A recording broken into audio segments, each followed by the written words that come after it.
السلام علیکم ورحمۃ اللہ وبرکاتہ نحمدہ ونصلی ونسلم علی رسولہ الکریم اما بعد قال اللہ عز وجل فی القرآن المجید والفرقان الحمید اعوذ باللہ من الشیطان الرجیم بسم اللہ الرحمن الرحیم ان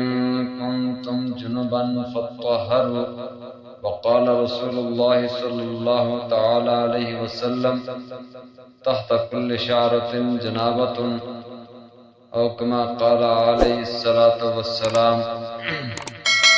وقال رسول اللہ صلی اللہ علیہ وسلم تعلموا العلم وعلموه الناس تعلموا الفرائض وعلموها الناس او كما قال علیہ الصلاة والسلام اللهم صل على محمد النبی الامی وعلی آلہ وسلم تسلیما۔ حضرات ارباب سخن فہم، حاضرین سامعین گرامی، گزشتہ درس میں جو اسباب اور وجوب غسل کے جو ذرائع تھے، اسباب تھے، ان کا بیان اور اسی طرح نجاست کی 2 اقسام اور 3 مادوں کے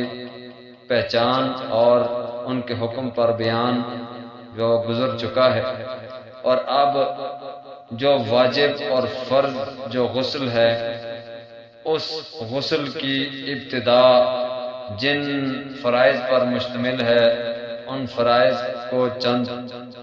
مختصر طریقے سے بیان کیا جائے گا۔ چند فرائض وہ غسل کے 3 فرائض ہیں، اور ان فرائض کو ارکان بھی کہا جاتا ہے۔ اگر کسی چیز میں کوئی بھی رکن اگر جو وہ نہ پایا جائے، شارٹ ہو جائے، تو اس سے اس رکن کے نہ ہونے کی وجہ سے وہ چیز ہی ختم ہو جاتی ہے، اس چیز کا وجود ہی ختم ہو جاتا ہے۔ یہ غسل کے 3 جو فرائض ہیں، ان کو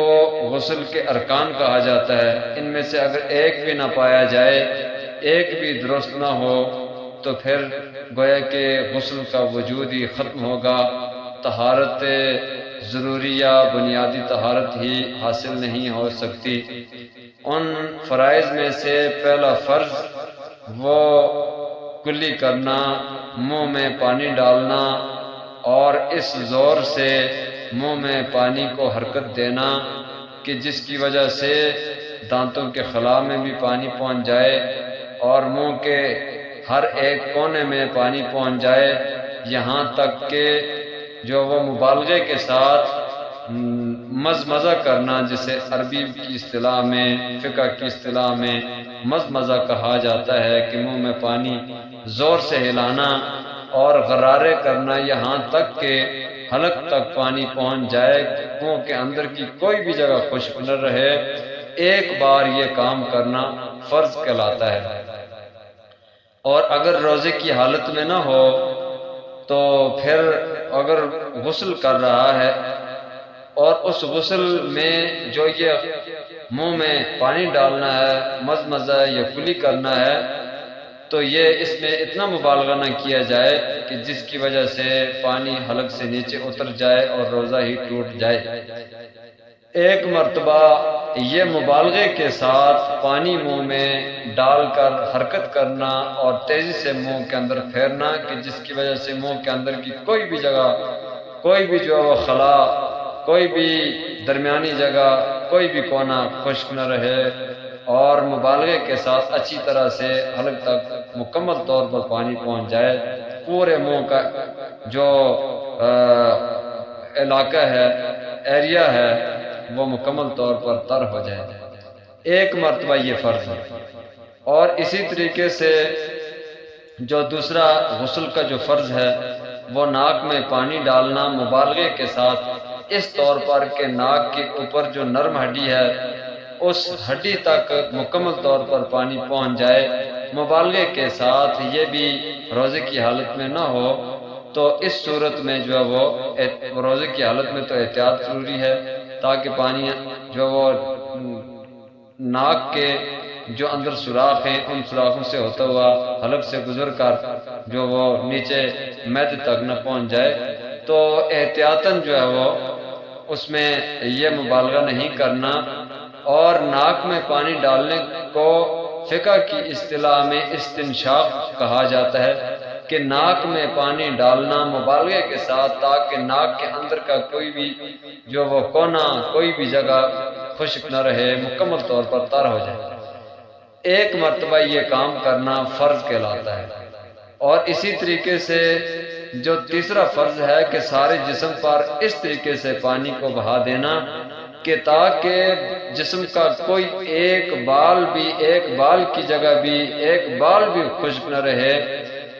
تو اس طریقے سے مکمل طور پر سر سے لے کر پاؤں تک مکمل طور پر پانی کا بہا دینا،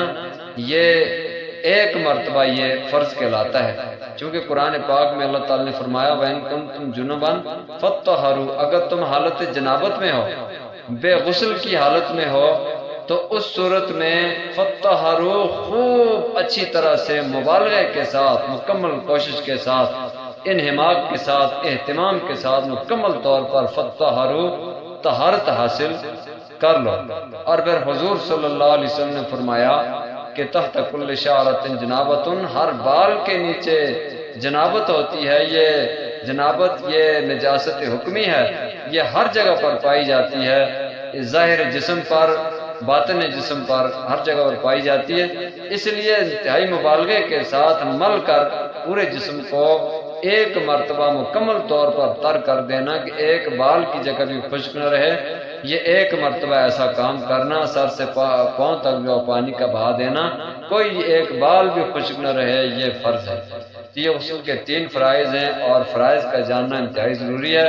اگر فرائض میں سے کوئی ایک فرض نہ پایا جائے تو پھر غسل بھی نہیں ہوگا، جیسا کہ نماز کے فرائض میں سے ایک فرض بھی نہ پایا جائے تو نماز نہیں ہوگی، وضو کے فرائض میں سے ایک فرض بھی نہ پایا جائے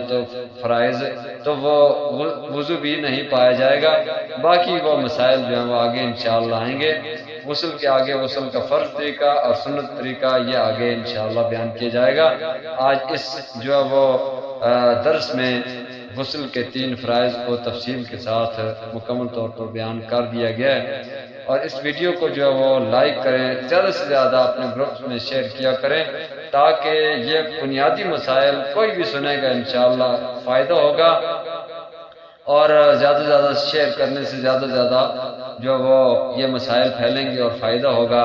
ہمارے یوٹیوب چینل مفتی محمد اظہر کو مکمل طور پر جو سبسکرائب کریں۔ اگر فیس بک پیج پر ہوں تو ہمارا فیس بک پیج مفتی محمد اظہر کے نام سے ہے، اس کو ضرور فالو کریں، تاکہ ہر آنے والی جو نئی ویڈیو نئے مسائل پر، ضروری مسائل پر مشتمل، وہ آپ کو بر وقت حاصل ہو جائے۔ جزاکم اللہ خیر الجزاء فی الدارین خیر۔